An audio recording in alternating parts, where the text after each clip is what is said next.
आशा करता हूं आप सब बहुत अच्छे होंगे। मेरा नाम है सिद्धांत अग्निहोत्री। स्टडी ग्लोस पे आपका बहुत बहुत स्वागत है। तो मुकेश अंबानी की जय हो। जियो ने प्राइस बढ़ा दिए हैं, ये शुरुआत है। आप तैयार रहिए प्राइस अच्छा खासा पे करने के लिए। आने वाले समय में हर 2-2 साल में, या शायद इस बार और जल्दी कर दिए, पर प्राइस बढ़ेंगे। 12.5 से 25% तक प्राइस बढ़ गए हैं। ठीक है, तो जो भी आप पैक लेते हो उसमें इतना इंक्लूड कर लो। ओके, तो जियो ने प्राइस बढ़ाए हैं, 3 जुलाई से एप्लीकेबल हो जाएंगे। एयरटेल और वोडाफोन भी प्राइस बढ़ाएंगे।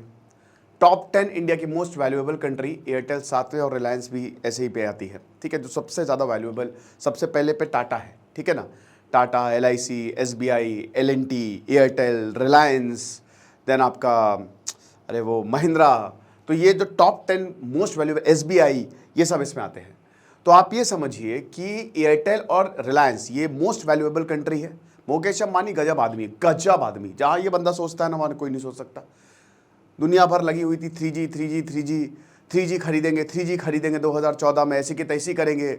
अनिल अंबानी जो है भाई, टेलीकॉम सेक्टर पे भैया से इन्होंने एग्रीमेंट किया था कि 15 साल तक आप हमारे बिजनेस पे नहीं आएंगे, लेकिन वो 15 साल खत्म हो गए। उसके बाद फिर एग्रीमेंट गया, फिर उसके बाद यहाँ पे बड़ी 3G की होड़ लगी थी। मुकेश अंबानी ने 4G खरीद लिया। इन्फोटेल पूरे भारत में ऑप्टिकल नेटवर्क बिछा चुकी थी 2014 तक। ये गए चुप्पे से 4G खरीद लिया, सीधा 4G लॉन्च कर दिया। और 2015 में फ्री में, 2016 में इनफैक्ट फ्री में इन्होंने सिम लॉन्च, जियो फ्री लॉन्च कर दिया। मुझे आज भी याद है दोस्तों कि जब मैं IIT की तैयारी कर रहा था तो इतना महंगा नेट पैक आता था। टाटा डोकोमो मेरे पास था, 1 kbps 2 kbps ऐसे स्पीड आती थी। ठीक है ना, अब तो 300-400 mbps आते हैं। हर किसी का वाईफाई लगा हुआ है। भारत दुनिया का सेकंड लार्जेस्ट टेलीकॉम मार्केट है। आप ये समझिए 116 करोड़ सब्सक्रिप्शन है। ठीक है ना, तो मतलब लगभग हर एक आदमी भारत में, लगभग हर किसी के पास मोबाइल है। ठीक है ना, तो यहां पे आप ये देखिए कि 1 kbps, समझिए कि मुझे याद है मैं ये रिचार्ज 200-250 का करवाता था। फिर एयरटेल, ये तो एयरटेल में भी 20 kbps तक स्पीड आती थी, तो और महंगा। और उसमें 2 GB 2.5 GB इंटरनेट मिलता था, that's it. 2 GB 2.5 GB internet, बस खत्म। तो बहुत महंगे टैरिफ थे। उसके बाद जब जियो आया 2016 में, 2016 में, तो खेला बदल गया। मुकेश अंबानी ने बोला प्राइस ड्रॉप करो, बहुत बढ़िया स्ट्रैटेजी। लॉस हुआ 250 करोड़ का, कोई बात नहीं, लॉस होने दो। इन्होंने मोनोपोली स्टैब्लिश करनी शुरू कर दी। अब कौन सर्वाइव किया? एयरटेल सर्वाइव किया। एयरटेल बच गया, वोडाफोन आइडिया नहीं बच पाए, दोनों मर्ज हो गए। और अभी पता नहीं कब तक चलेंगे, वेंटिलेटर पे है, लेकिन बहुत मुश्किल है क्योंकि सबसे ज्यादा कर्ज, 1 लाख करोड़ का कर्ज है इनके पास, भयानक कर्ज है। भारत की टेलीकॉम इंडस्ट्री जो है ना, उसको बचाने की जरूरत है दोस्तों। Monopoly is not the good thing, क्योंकि यहां पे अभी डुओपोली है। अगर आप मोटे मोटे तौर पे देखें, भाई डोकोमो बंद हो गया, डोकोमो ने एयरसेल बंद हो गया। एयरसेल बहुत सस्ते नेट पैक्स निकालता था। ठीक है, मेरे भाई के पास था एयरसेल, तो वो रिचार्ज करवाता था, रातों रात बंद होकर चले गए वो, और किसी को बताया भी नहीं, बंद होकर चली गई। तो ये ऐसी बहुत सारी छोटी छोटी कंपनी बंद हो गई। ठीक है, आइडिया इतनी बढ़िया कंपनी थी, आप पोस्ट पेड हो कि प्री पेड हो, याद है वो पेड वाला अभिषेक बच्चन वाला ऐड, बंद क्या मतलब मर्ज हो गई। और वोडाफोन आइडिया दोनों मर्ज होगा। अभी इस समय खाली एयरटेल चल रहा है और रिलायंस यानी कि जियो चल रहा है। एयरटेल ज्यादा बेटर कर रहा है। ठीक है ना, मैं भी एयरटेल की सर्विसेज यूज करता हूं। ठीक है, हालांकि वोडाफोन भी है, बट एयरटेल की सर्विसेज। तो एयरटेल और जियो, ये दो कंपटीशन में। अब जब जहां पे जियो ने जैसे ही 2016 में दाम घटाए, सबको घटाने पड़े। एयरटेल ने घटाए, सबको घटाने पड़े, कोई चॉइस नहीं थी। कौन खरीदता है इनका? इधर जियो फ्री में बांट रहा है, फिर उसके बाद धीमे धीमे यहां से फिर प्राइस बढ़े। पहले प्राइस बढ़े थे, फिर घटे, अब धीमे धीमे बढ़ रहे हैं। लास्ट टाइम 2021 में, 2021 में एयरटेल ने दाम बढ़ाए थे 40%, 20 से 40% के आसपास, फिर जियो ने भी बढ़ा दिए। इस बार दिसंबर 2021 के वास्ते, आज से 2 साल पहले। और इस यार गले को क्या हो गया, आवाज बैठ गई है, खड़ी हो जाओ। और इस बार जियो ने बढ़ा दिए। अब क्यों बढ़ाए हैं भाई? लॉस, प्राइस क्यों बढ़ाएंगे? लॉस। और ये बात सच है। देखिए, भारत के टेलीकॉम इंडस्ट्री की प्रॉब्लम क्या है? जो एक आम आदमी की प्रॉब्लम है, जो भारत के मिडिल क्लास की प्रॉब्लम है ना, वही भारत की टेलीकॉम इंडस्ट्री की प्रॉब्लम है। इसको मैं बताऊंगा, और इसी की वजह से हमारा ऐप जो है वो आ गया है। तो ऐप डाउनलोड करें और कोर्सेज को अवेल करें। तो क्या है? टैक्सेस की प्रॉब्लम। टैक्स बहुत ज़्यादा सरकार को टेलीकॉम देना पड़ता है टेलीकॉम अगर इंडस्ट्री को।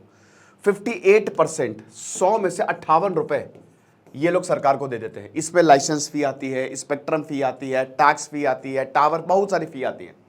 सरकार को इस पर थोड़ा सा ध्यान देना पड़ेगा। स्पेक्ट्रम अलॉट होते हैं ना, स्पेक्ट्रम अलॉट किए जाते हैं, ठीक है ना, 4G है, 3G, अलग अलग फ्रीक्वेंसी के बैंड अलॉट किए जाते हैं एक डेफिनेट टाइम के लिए। इसकी भी फी इनको, ये रिटर्न हर साल इनको मेहनताना देना पड़ता है, ठीक है ना। टावर सावर जितने भी आप देखते हो वो वैसे तो सरकार के ही हैं, तो सब कंपनी को देते हैं, ठीक है, तुम्हारा टावर ये लो ये फ्रीक्वेंसी तुम्हारी, ये फ्रीक्वेंसी, तो स्पेक्ट्रम जो है वो अलॉट कर दिया, बोली लगाई जाती है। भाई बिडिंग में आपको फायदा ही होगा। जैसे मान लीजिए कि कहीं आपका मकान नहीं बिक रहा है, लेकिन आप उसकी नीलामी शुरू कर दो तो आपको फायदा ही हो जाएगा, क्योंकि जो हाईएस्ट बिडर होगा, और जब इतने लोग बैठते हैं तो थोड़ा बिडिंग में कंपटीशन भी होता है, वही ले जाएगा काम, ठीक है। तो ये जो स्पेक्ट्रम है ना, ये अलॉट किया जाता है। अब ये स्पेक्ट्रम अलॉट किया जाता है और उसी से जो जितनी भी इंडस्ट्री है वो चलती है, मतलब टेलीकॉम इंडस्ट्री। अब क्या है कि भारत में, जैसे बाहर अगर आप देखोगे ना, तो जो टेक्नोलॉजी है स्पेक्ट्रम की वो बढ़िया है, बहुत जबरदस्त है। भारत में उतनी अच्छी टेक्नोलॉजी नहीं, बहुत बड़ा इशू है, भारत में उतनी फ्रीक्वेंसी है ही नहीं। सेकेंड प्रॉब्लम जो टेलीकॉम सेक्टर फेस कर रहा है ना, भारत एक बहुत बड़ा मार्केट है, क्योंकि यहाँ पे लोग हैं और युवा लोग हैं। अनफॉर्चुनेटली भारत, जैसे भारत नेट प्रोजेक्ट लॉन्च किया था, बट वो बहुत ज़्यादा सक्सेसफुल नहीं है। टेलीकॉम का पेनिट्रेशन हर जगह नहीं है, गांव-गांव में नहीं, और होना चाहिए, ये नहीं है, ओके। तीसरा, वही जो मैंने आपको बताया कि सरकार इतना ज़्यादा रेवेन्यू ले रही है तो इनको बचता कुछ नहीं है। चौथा, आज जो OTT आ गए हैं, ठीक है, OTT प्लेटफॉर्म्स आ गए हैं। अब जैसे व्हाट्सएप आ गया, ठीक है, व्हाट्सएप पे ही लोग कॉल कर लेते हैं। क्यों भाई हम पैसा दें, क्यों भाई हम खर्च करें, जब हमारे पास ऑलरेडी व्हाट्सएप है तो हम क्यों खर्च करें इतना पैसा, हम सीधा व्हाट्सएप पे काम कर लेंगे, कॉल कर लेंगे। इससे बहुत ज़्यादा नुकसान हो रहा है। आपने कब पिछली बार रिचार्ज करवाया था 10 रुपए का, 20 रुपए का, 50 रुपए का? ई वेस्ट बहुत ज़्यादा जनरेट होता है, जो हम बहुत ज़्यादा मोबाइल का, सिम का, ये सब जनरेट करते हैं। लेकिन बहुत ज़्यादा ज़रूरी है टेलीकॉम, क्योंकि पूरी दुनिया टेलीकॉम पे चल रही है, सरकारें टेलीकॉम पे चल रही है। अगर आप देखो तो मैं आपको ये लेक्चर कैसे डिलीवर कर पा रहा हूँ, तो एजुकेशन के लिए सुपर इंपॉर्टेंट है। गांव-गांव में आप टेलीकॉम को पहुंचाइए, इंटरनेट को पहुंचाइए। पूरी दुनिया इंटरनेट पे चल रही है, पूरा भारत इंटरनेट पे चल रहा है। इंटरनेट ठप तो सब ठप। एक दिन, 1 घंटे के लिए वाईफाई नहीं है तो कितने बेचैन हो जाते हो।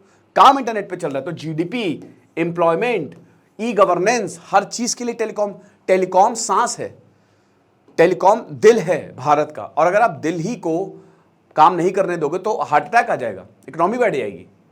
तो सरकार को इसमें सोचना पड़ेगा। अब प्रॉब्लम क्या भारत के टेलीकॉम इंडस्ट्री की, कि जो छोटी छोटी कंपनियां वो जाती जा रही है, क्योंकि इसमें फायदा नहीं है बहुत ज्यादा। आपको बहुत ज्यादा सरकार को पैसे देने पड़ते हैं और आप ज्यादा रेट बढ़ा भी नहीं सकते। अब यहां पे जो एवरेज रेवेन्यू पर यूजर है, ARPU जिसको बोला जाता है, यहां पे 181 रुपए है भारत में। एक आदमी से महीने में 181 रुपए आता है। अफ्रीका में 300 रुपए है, तो अफ्रीका से भी हम कम, भारत में सबसे सस्ता इंटरनेट आपको मिलता है। तो बोल रहे हैं कि हम कहां से लाएंगे, हमारे पास तो लॉस सरकार इधर ले रही है, इधर हम रेवेन्यू भी नहीं बढ़ा सकते। तो हमको इसीलिए धीमे धीमे रेवेन्यू बढ़ाना पड़ेगा। नहीं बढ़ाएंगे तो हर कंपनी कर्ज में है, हर कंपनी। बड़ी कंपनी तो झेल ले रही है, 1 लाख करोड़, 40,000 करोड़ का एयरटेल का डेट है, कर्ज है, बहुत कर्ज में है। तो बड़ी कंपनी तो झेल लेंगी, लेकिन छोटी कंपनी का क्या, वो तो निकल लेंगी, है ना। तो ये हमको ध्यान देना पड़ेगा। अभी भारत के पास, भारत का भी इमर्जिंग मार्केट है। अब ऐसा नहीं है कि भारत का गरीब, क्योंकि ज्यादातर 10 करोड़ लोग जो है ना वो भारत के अमीर श्रेणी में आते हैं, लेकिन ज्यादातर मैक्सिमम भारत जो है गरीबिया में मिडिल क्लास है। अब उसके लिए अगर मान लो 1000 रुपए महीने का वो इंटरनेट का ही दे दे तो उसके लिए बड़ी बात है ये, समझ रहे हो। लेकिन अब इंटरनेट बढ़ रहा है, पेनिट्रेशन बढ़ रहा है, यूसेज बढ़ रहा है, हर जगह वाईफाई, हर घर में वाईफाई लग रहे हैं। तो इसमें करें भी तो करें क्या। लेकिन एक दिक्कत ये है, मोनोपोली की प्रॉब्लम होती है। तभी कहते हैं ना कि कंपटीशन होना चाहिए, क्योंकि इससे देखिए अभी नुकसान हमारा ही है भाई, रेट बढ़ रहा है हमारा ही है, क्या करें। आप कुछ कर तो सकते नहीं हो, हमारी लॉस है। और मोनोपोली में, डुओपोली में अल्टीमेटली कंज्यूमर का ही लॉस होता है। तभी कहते हैं ना कि फ्री की चीज़ें मत लिया करो बेटा। कोई भी अगर फ्री में दे रहा है ना तो थोड़ा सा दिक्कत है। इसीलिए हम भी जो अपने कोर्सेज निकालते हैं, भले 5 रुपए दाम रख देते हैं। एक तो फ्री की चीज़ें की कोई वैल्यू नहीं होती है, फ्री की यार छोड़ो, लोग इतना ध्यान ही नहीं देते हैं। सो इसीलिए आपको समझना पड़ेगा कि जियो ने दाम बढ़ाए हैं, अब इनकी गलती नहीं है, लेकिन भुगतेगा कौन, कस्टमर। ठीक है, जो है सो है। खुश रहे, पढ़ते रहे। इधर से सिद्धांत अग्निहोत्री साइनिंग ऑफ।